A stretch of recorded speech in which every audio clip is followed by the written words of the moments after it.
স্বামীকে স্ত্রী চামচ দিয়ে বাড়ি বাইরে না কাটতেলা, স্বামীকে স্ত্রী বাহিরে রাখিয়া ভিতরে স্ত্রী ঘরে আসিয়া ধরা লাগাইয়া তৎপরে স্ত্রী বলে বাহিরে যাও, যদি একটু লেট হবে সারা রাত বাহিরে থাকতে হবে।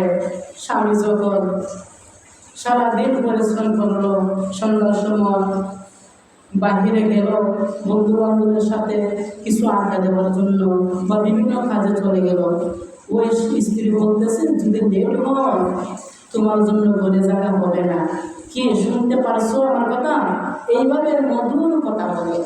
যখন একটু লেট হয়ে যায়, স্বামী যখন ঘরের দরজার মধ্যে টুকনা দেয়, বিবি দরজাটা খোলো, বিবি বলে না সারা রাত বাহিরে থাকো। কি বলছিলাম আর কি হয়েছে? তোমার জন্য ঘরে আজকে জায়গা নাই, বাহিরে রাত কাটাও। কোনানো ছিলা ওই জায়গায় চলে যাও। স্বামী কিছু বলতে পারে না। কেন পারে না? তার ঘরে তার স্ত্রীর সংবাদ। আরে স্ত্রী, তুমি তো জানো না কাকে তুমি বাহিরে রাখতেছ। যার পায়ের নিচে তোমার জান্নাত, যার পায়ের নিচে তোমার জান্নাত, ওই স্বামীকে তুমি বাহিরে রাখতেছ। তুমি কি জানো না আল্লাহ রাসূলের সাহাবীরা কিভাবে চলে গেছেন? আল্লাহ রাসূল কিভাবে চলে গেছে, কিভাবে কথাগুলো বলে গেছেন, হাদিসগুলো কিভাবে বর্ণনা করেছেন? তুমি কি শুনো না? তুমি কি পড়ো না? যদিও তুমি পড়তে জানো না, আলিম উলামারা যখন ওয়াজ করে, আলোচনা করে, তুমি তো শুনতে পারো। শুনিয়ে তুমি কথাগুলো কাজে লাগান না কেন? তাই এই জন্য মা বোনদেরকে বলতেছি, মা গো, ও বোন, তোমাদের স্বামীকে তোমরা যত্ন নিও। স্বামী যদি এক সময় রাগে একটা কথা বলে, তুমি কোনো চাউন কইরো না। তোমাকে যদি মারেও, তুমি তোমার স্বামীর চোখের দিকে তাকাইয়া কোনো কথা কইরো না। রাত্রে গভীরে তোমার স্বামীকে তুমি বুঝাও, স্বামী এগুলো করতে পারে না। আল্লাহ রাসূল বলেছেন এগুলো করা যাবে না। স্বামীকে স্ত্রীর মহব্বত করতে হবে, স্ত্রীর স্বামীকে মহব্বত করতে হবে। স্বামী একসময় রাগে একটা কথা বলতে পারে, কেন পারবে না? যে স্বামী তুমি সারাদিন ঘরে বসে থাকো, হ্যাঁ, ফ্যানের তলে আরাম আরাম করো, তোমার স্বামী বন জঙ্গলে যখন তোমাকে দুই মুঠো ভাত খাওয়ার জন্য, তোমাকে শান্তিতে রাখার জন্য সারাটা দিন জমিনে জমিনে কাটাইয়া দেয়, আসমানের সূর্যের তাপ স্বামীর মাথার মধ্যে লাগে, তোমার কি মায়া লাগে না? তোমার কি দরদ লাগে না? তুমি তো কি কষ্ট বুঝো না? তোমার স্বামী যে রোদ্রে পড়ে কাজ করে পরিশ্রম করে দুইটা টাকা আনিয়ে তোমার হাতে দেয় তোমাকে সুখে রাখার জন্য, তুমি স্ত্রী ঘরের ভিতরে বসিয়া বসিয়াও সেই স্বামীকে তুমি সুখে থাকতে দাও না। স্বামীর মাথা কোন সময় গরম হয়? সারাটা দিন যখন স্বামী বিভিন্ন জায়গায় কাজ করে বাড়িতে আসে, আসিয়া যখন স্ত্রীর মুখটা মলিন দেখতে পারে, ওই সময় স্বামীর মন আর ভালো থাকে না। ওই কিরে, আমি এত কষ্ট করি তাদের জন্য, এদের মুখ দিয়ে খারাপ হইয়া বালাইয়া দিছে, কি ব্যাপার, আমি এখন কি করতে পারি? ওই সময় স্বামীর ভাষা কি বলবে কি না, তার ভাষা খুঁজে পায় না। কেন খুঁজে পাবে? সারাটা দিন পরিশ্রম করে। একটা মানুষ যদি পরিশ্রমের উপর পরিশ্রম করে, এই মানুষটা ঠিক থাকতে পারে না। তবু এই মানুষটাকে ঠিক রাখতে হলে স্ত্রী ভালো হতে হবে, স্ত্রীর ভালোবাসা দিয়ে স্বামীকে ঠিক রাখতে হবে। এখন স্বামী একটা কথা বলছে, তুমি স্ত্রী হইয়া তোমার স্বামী একটা কথা বলছে, তুমি কথা বল তিনটা, এটা ইসলামের মধ্যে নাই। এই জন্য আমাদের সংসারের ঝামেলা শেষ হয় না, কিলাকিলি বন্ধ হয় না। কিলাকিলি যদি বন্ধ করতে চাও, নবী সাহাবীদেরকে তালাশ করো। হযরতে আলী রাদিয়াল্লাহু তাআলা আনহু আমার নবীজির সাহাবী, আমার নবীজির কন্যা খাতুনে জান্নাত ফাতেমা জোহরা রাদিয়াল্লাহু তাআলা আনহুর স্ত্রী, রাদিয়াল্লাহু তাআলা আনহুর স্ত্রী হযরতে আলী রাদিয়াল্লাহু তাআলা আনহু, যে ফাতেমা জান্নাতের রমণীদের সর্দার, সেই ফাতেমার স্বামী হলো হযরতে আলী রাদিয়াল্লাহু তাআলা আনহু। ফাতেমা কি আমাদের মতো সাধারণ কোনো ঘরের ফাতেমা না? যেই ফাতেমা জান্নাতের রমণীদের সর্দার, যে ফাতেমার বাবা স্বয়ং আল্লাহ পাক রব্বুল আলামিনের বন্ধু, কুল কায়নাতের মালিক, জান্নাতের মালিক, কাউসারের মালিক ফাতেমার আব্বা, সেই ফাতেমার স্বামী হলো হযরতে আলী রাদিয়াল্লাহু তাআলা আনহু। সেই আলী রাদিয়াল্লাহু তাআলা আনহু তো সাধারণ কোনো ব্যক্তি না, যার জন্ম হয়েছিল কাবাগরের ভিতরে। কাবাগরের ভিতরে আলীর জন্ম হয়েছিল। সেই আলী মা ফাতেমাকে বিবাহ করলেন। বিবাহ করার পর একদিন মা ফাতেমা অসুস্থ হয়ে পড়ে গেল। মা ফাতেমা এমন অসুস্থ হয়ে পড়ে গেল, ফাতেমা বলতেছে, স্বামী গো, তোমার কাছে জীবনে কিছু আমি চাই না, আজকে একটা জিনিস চাইবো, আমাকে দিবা? আলী বলতেছে, স্ত্রী বলো কি? ফাতেমা ডাক দেওয়া, স্বামী আমার জানের ডালিম চাইছে, আমি ডালিম খাইবো, আমাকে একটা ডালিম এনে দাও না। হযরতে আলী রাদিয়াল্লাহু তাআলা আনহু এই কথা শুনিয়া দুইটা চোখের পানি ছেড়ে দিয়ে বলতেছে, মাবুদ,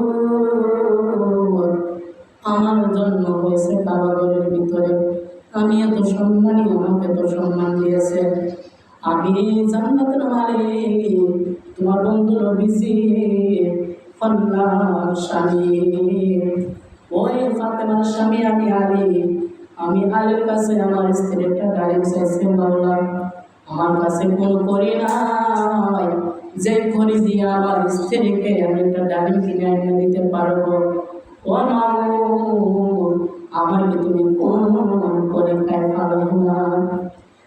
খাতুনে জান্নাত মা ফাতেমা রাদিয়াল্লাহু তাআলা আনহু, উনার স্বামী হযরতে আলী রাদিয়াল্লাহু তাআলা আনহু চেহারা দিকে তাকিয়ে দেখতেছে, উনার চোখ দিয়ে পানি জল জল জল জল পড়তেছে। মা ফাতেমা যুহরা রাদিয়াল্লাহু তাআলা আনহা ডাক দিয়া কয়, স্বামী গো,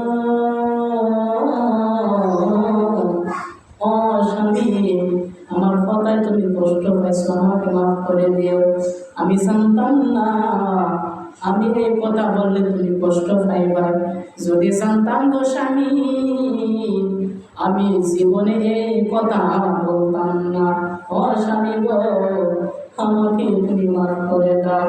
তারপর হযরতে আলী রাদিয়াল্লাহু তাআলা ডাক দিয়া কয়, বিবি গো, ও বিবি, না আমার কোনো কষ্ট হয় না, তোমার কথায় আমার কোনো কষ্ট হয় না।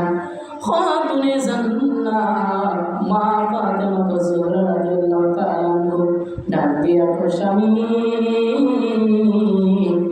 কষ্ট যদি না হয় গো, তোমার চোখ দিয়ে পানি কেন ঝরে, তুমি আমাকে মাফ করে দাও। আলী রাদিয়াল্লাহু তাআলা আনহু ডাক দিয়া কয়, ফাতেমা আমার চোখ দিয়ে পানি ঝরে এই কারণে, তোমার জানে ডালিম চাইছে, আমি যে তোমাকে খাওয়াতে পারলাম না, এই জন্য আমার কষ্টে চোখ দিয়া পানি ঝরতেছে। খাতুনে জান্নাত মা ফাতেমা যুহরা রাদিয়াল্লাহু তাআলা আনহু কেমন বাবার সন্তান, স্বামীকে খুশি রাখার জন্য, স্বামীকে সান্ত্বনা দেওয়ার জন্য বলতেছে, স্বামী আমার জানে ডালিম চাইছিল, আমার ডালিম খাওয়া লাগবে না, এখন যদি আমি বলি ডালিম খাইতাম না, তুমি স্বামী আরো বেশি কষ্ট পাইবা, আমি যদি খাই তুমি শান্তি পাইবা, আমার বিশ্বাস। ও স্বামী, এখন আমি কি করব? আমার বাবা যে তোমার আমার বিবাহের সময় একখানা চাদর মুবারক দান করেছিল, স্বামী গো, ওই চাদর খানা আমি তোমার হাতে উঠাইয়া দিলাম, বাজারে বিক্রি করে তুমি আমার জন্য একটা ডালিম নিয়ে আসো। হযরতে আলী রাদিয়াল্লাহু তাআলা আনহু এই কথা শুনিয়া বলতেছে, মাবুদ, এ কেমন কন্যাকে আমি বিবাহ করলাম গো, আমাকে খুশি দেখার জন্য, নিজে খুশি থাকার জন্য বাবার হাতে দেওয়া চাদর, আমাদের বিবাহের স্মৃতি, ওই চাদরটাও আমার হাতে তুলে দিছে, আমি বিক্রি করে ওনার জন্য ডালিম আনতাম। ও আমি দোয়া করে যাই, আমার নবীর প্রত্যেকটা উম্মতের ঘরে ঘরে যেন এমন একটা স্ত্রী হয়। হযরতে আলী রাদিয়াল্লাহু তাআলা আনহু চাদরটা হাতে নিয়ে যখন বাজারে চলে গেল, বাজারে গিয়ে চাদরটা বিক্রি করে কিছু টাকা হাতের মধ্যে আনে, নিয়ে যখন ডালিম কেনার জন্য যায়, ডালিমের বাজারে গিয়ে দেখে কারো কাছে কোনো ডালিম নাই, একটা মুরব্বি বিধবা ওই লোকের হাতে একটা ডালিম দেখা যায়। আর আলী রাদিয়াল্লাহু তাআলা ডাক দিয়া কয়, ও বাবা, ওই ডালিমটা তুমি কি করবা, কিসের জন্য আনছো? বললো ডাক দিয়া কয় আলী, ওই ডালিমটা আমি বিক্রি করার জন্য আনছি রে। আলী ডাক দিয়া কয় বাবা, তাহলে ডালিমটা আমার কাছে বিক্রি করে দাও, আমার স্ত্রী জানে চাইছে, আমার স্ত্রী বলছে আমার স্ত্রীকে একটা ডালিম খাওয়ার জন্য। দেখেন বাবা, স্বামী স্ত্রীর মধ্যে কত মহব্বত, কিন্তু আপনি আমাদের সমাজে মহব্বত দূরে থাক, একজনের চেহারা আরেকজনে দেখতে পারে না। আমরা কেমন দুনিয়ায় বসবাস করতেছি, কেমন নবীর উম্মত হইলাম রে, যেই নবীর সাহাবী হইয়া যদি স্ত্রীকে এত ভালোবাসে, যেই নবীর কন্যা মা ফাতেমা জান্নাত ফাতেমা জোহরা রাদিয়াল্লাহু তাআলা জান্নাতে ভ্রমণীদের সর্দার, ওই ফাতেমা ওনার স্বামীকে কত মহব্বত করত, ওই ফাতেমা কত ভালোবাসত। কিন্তু আমরা ওইভাবে স্ত্রীকে ভালোবাসতে পারি না, ওই স্ত্রী আমাদেরকে ভালোবাসতে পারে না। এটা হলো আপনি আমাদের গাফলাতের কারণ। হযরতে আলী রাদিয়াল্লাহু তাআলা আনহু যেই মাত্র ঢালিটা হাতের মধ্যে নিল, নিয়া যখন ওনার পকেটের ভিতরে ঢুকাই আস্তে আস্তে হাঁটি হইতাছে, হঠাৎ কইরা আল্লাহর ফেরেশতারা রাস্তা দিয়ে হাইটা যাইতেছে আর বলতেছে, একজন ফেরেশতা একজন ফেরেশতারা সমালোচনা করতেছে, কোন নবীর সাহাবীরা এমন, আরেকজনে বলতেছে নবীর সাহাবী এমন, আরেকজনে বলতেছে না না না নবীর সাহাবী ওই রকম। এইভাবে যখন সমালোচনা করতে লাগলো, মাওলা আলী রাদিয়াল্লাহু তাআলা আস্তে আস্তে হাঁটিয়ে আইতেছে, হঠাৎ কইরা আল্লাহর পক্ষ থেকে আল্লাহর ফেরেশতাদের কানের মধ্যে ঘোষণা আইয়া পড়লো। আল্লাহ ডাক দিয়া কয় ফেরেশতারা রে,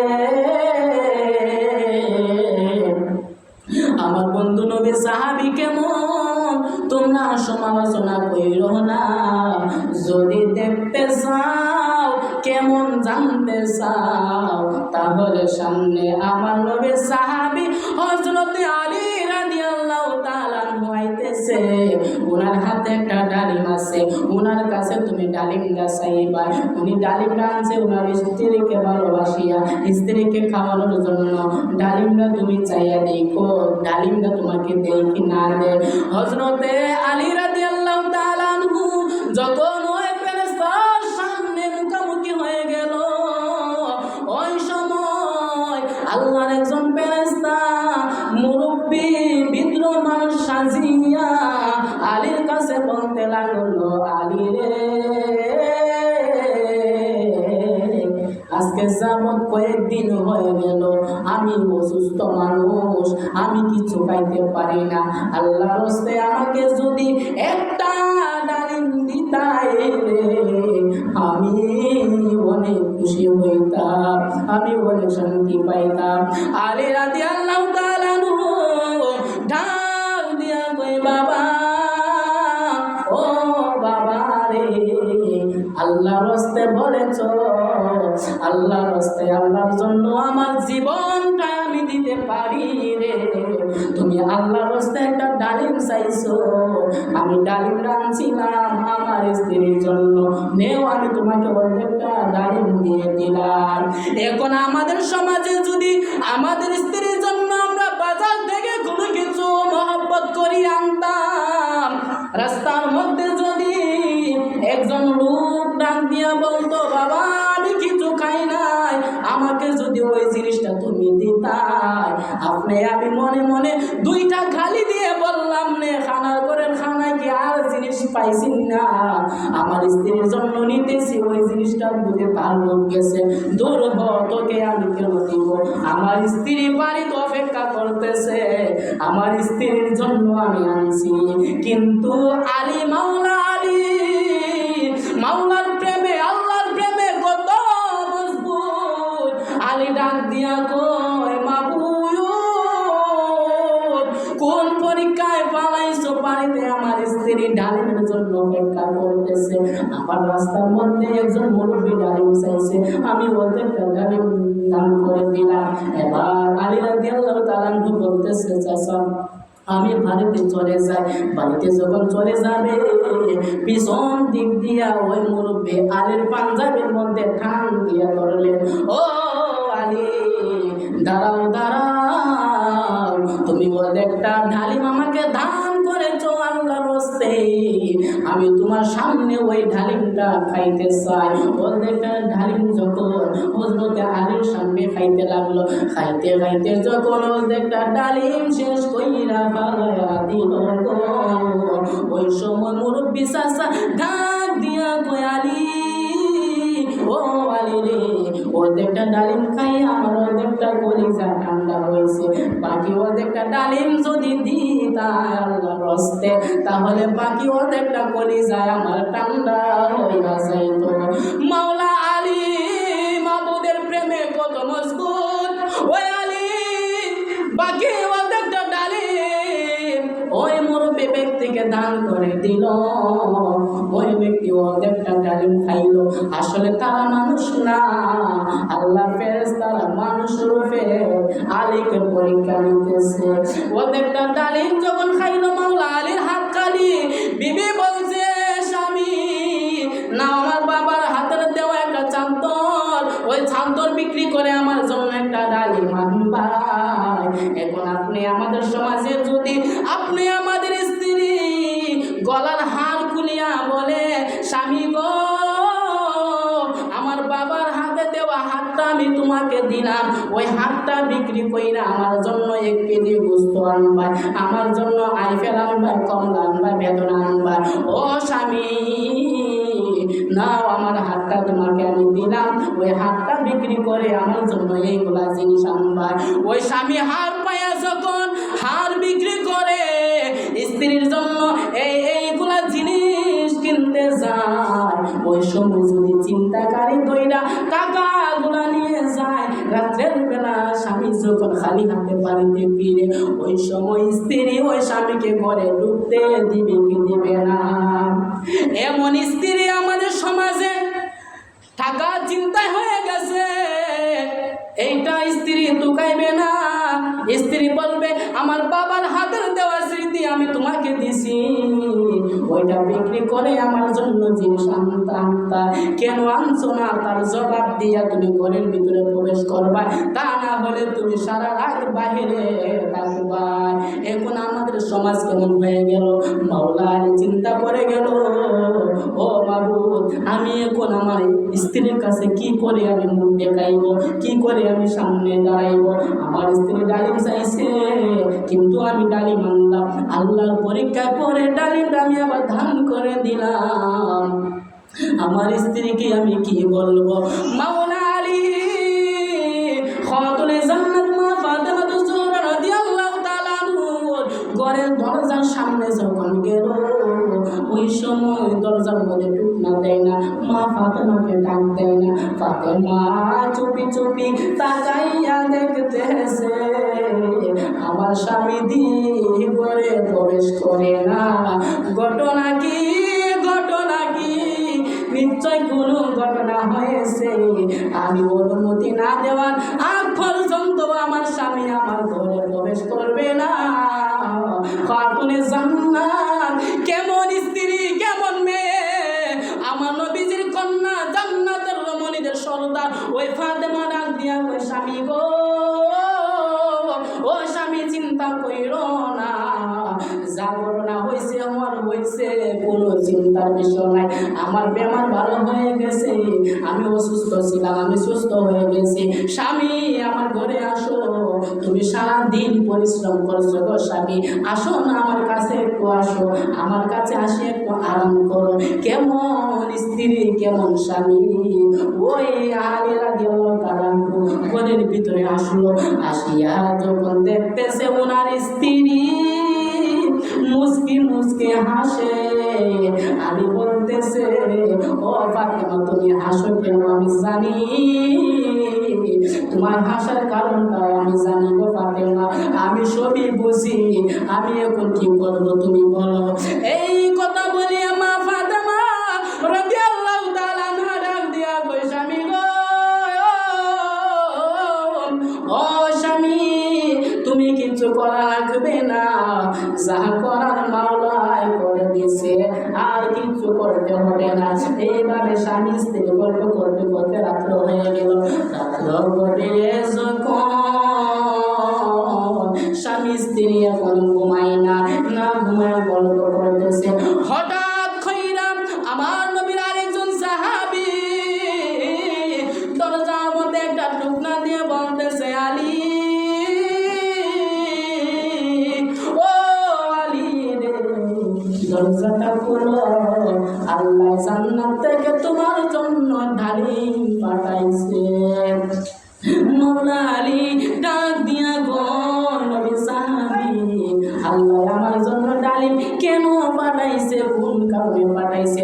তুমি রাস্তায় একটা ডালিম দান করেছিলা, একটা ডালিমের বদলে আল্লাহ জান্নাত থেকে ডালিম পাঠাইছে। মওলা আলী ডাক দিয়া গো সাহাবী রে, ও সাহাবী, আল্লাহ জান্নাত থেকে আমার জন্য কয়টা ডালিম পাঠাইছে? ওই সাহাবী ডাক দিয়া কয়, ও আলী, আল্লাহ তোমার জন্য জান্নাত থেকে 9টা ডালিম পাঠাইছে। আলী ডাক দিয়া কয়, না না না, ওই ডালিম আমার জন্য পাঠাই নাই, আমার জন্য যদি পাঠাইতো তাহলে 10টা ডালিম পাঠাইতো। কারণ হলো নবীর হাদিসের প্রমাণ, কোরআনের প্রমাণ, একটা জিনিস দান করলে আল্লাহ 10টা জিনিস দিয়ে দেয়। বলেন সুবহানাল্লাহ। আলী বলতেছে, আমি একটা ডালিম দিছি, আমাকে যদি আল্লাহ দিতে হয় 10টা দিবে, 9টা কেন দিল? ওই ডালিম আমার জন্য না, তুমি ফিরে যাও। এবার ওই সাহাবী ডাক দিয়া কয়, আলী, আমি তোমার ইমানটা পরীক্ষা করেছিলাম, আল্লাহ ঠিকই জান্নাত থেকে 10টা ডালিম পাঠাইছে, একটা ডালিম আমার হাতে রাইখা আমি 9টা ডালিমের কথা বলছি তোমার ইমান পরীক্ষা করার জন্য। আলী বলতেছে, রে সাহাবী, কার কাছে আয়া ইমান পরীক্ষা করতেছস? বুলেটের সামনে যদি দাঁড়ায়া যায়, ইমান চুল পরিমাণ নড়চড় হবে না। ওই আলীর কাছে আইছো ইমান পরীক্ষা করার জন্য। এবার ওই সাহাবী বলতেছে, ভাই আলী, আমার ভুল হয়ে গেছে, মাফ করে দাও, ভুল হয়ে গেছে, মাফ করে দাও। তোমার এত ইমান, আল্লাহর প্রতি এত বিশ্বাস, তোমরা স্বামী স্ত্রীর মধ্যে এত ভালোবাসা, এত মহব্বত, ও ভাই আলী, নাও ডালিম গুলা না, তোমার স্ত্রীকে তুমি মন ভরে খাওয়াও। আলী রাদিয়াল্লাহু তাআলা যখন ডালিম গুলা পাইল, ওনার স্ত্রীকে বলতেছে, বিবি গো, একটা ডালিম আনছিলাম, কিন্তু রাস্তায় কয়েকজন মানুষের জন্য আমি ঘরে আনতে পারি না। ও বিবি, দেখো না মাওলা কত খুশি আমাদের উপর। ওই আল্লাহ খুশি হইয়া জান্নাত থেকে একটা না, 2টা না, 10টা ডালিম পাঠাইছে। বলেন না সুবহানাল্লাহ। আল্লাহকে যারা ভালোবাসে, আল্লাহ তাদেরকে ভালোবাসে। ওই আয়াতের মধ্যে এসেছে, ওয়া মিনান নাসি মান ইয়াশরি নাফসাহু বিতিগা মারদাতিল্লাহ ওয়াল্লাহু রাউফুম বিল ইবাদ। যেই ব্যক্তি আল্লাহর রাস্তায় জীবনটা বিলিয়ে দেয়, আমার আল্লাহ তার হয়ে যায়। যেই ব্যক্তি আল্লাহর রাস্তায় ধন সম্পত্তি ব্যয় করতে থাকে, রে তার ধন সম্পত্তি কমবে না, কমবে না, বরং 10 গুণ আল্লাহ বাড়ায়া দিবে। আর যেই ব্যক্তি 1 টাকা দান করতে গেলে তার কলিজার মধ্যে আঘাত লাগে, ওই ব্যক্তি ধন সম্পত্তি চিরদিন থাকবে না, ওই ধন সম্পত্তি ধ্বংস হয়ে যাইব। তেমনি ভাবে আল্লাহ মানুষকে গরিব বানাইছে, বানায় পরীক্ষা নিতেছে, ধন দিছে, ধন দিয়া পরীক্ষা নিতেছে। যেভাবে মাওলা আলীকে পরীক্ষা নিছে, ওইভাবে আপনি আমাদেরকে পরীক্ষা নেন। কিন্তু বাবা, আমরা যদি পরীক্ষায় পাস করতে পারি রে, তাহলে আপনি আমরা আল্লাহর কাটি বান্দা হয়ে যাইব। আর যদি ফেল করে, তাহলে আপনি আমরা কি জবাব দিব কাল হাসরের ময়দানে? যে হাসরের ময়দানে আপনি আমি দাঁড়াইব, ওই সময় যদি আপনি আমার অন্তরে মাওলার প্রেম না থাকে, নবীর মহব্বত না থাকে, স্বামী স্ত্রীর মহব্বত না থাকে, তাহলে আমরা কি করে মাওলার কাছে জবাব দিব? একটা জিনিস লক্ষ্য করবেন, দুনিয়ার জমিনে যারা স্বামী স্ত্রী এখনো বেঁচে আছো, স্বামীকে দুনিয়া রাখিয়া যদি স্ত্রী মারা যায়, স্ত্রী যদি হাজার গুনাহগার হইয়া থাকে রে, আমার আল্লাহ বলেছেন, ওরে দুনিয়ার মানুষ, তোমার স্ত্রী মারা গেছে, গুনাহগার, অনেক গুনাহ করেছে, তুমি স্বামী যদি কবরের পাশে দাঁড়াইয়া 2 ফোঁটা চোখের পানি ফালাইয়া বলতে পারো, মাওলা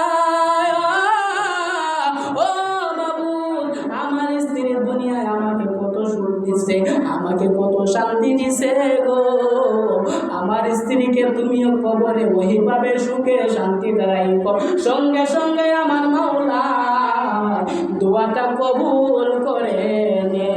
এই জন্য আমরা যারা দুনিয়ায় বেঁচে আছি বাবা, চেষ্টা করতাম যাদের স্বামী আছে স্বামীকে খেদমত করার, যার মা আছে মাকে খেদমত করার, আমরা যারা একে অপরকে মহব্বত করতে পারি, ভালোবাসতে পারি, সেইভাবে চলার চেষ্টা করতাম। এখন আমাদের সমাজে 2 দিন পর পর শোনা যায় স্বামী স্ত্রী ঝগড়া। কোন কারণে ঝগড়া হয়? তাদের ভালোবাসা যদি সত্য হইতো তাহলে ঝগড়া হইল না, কারণ ভালোবাসা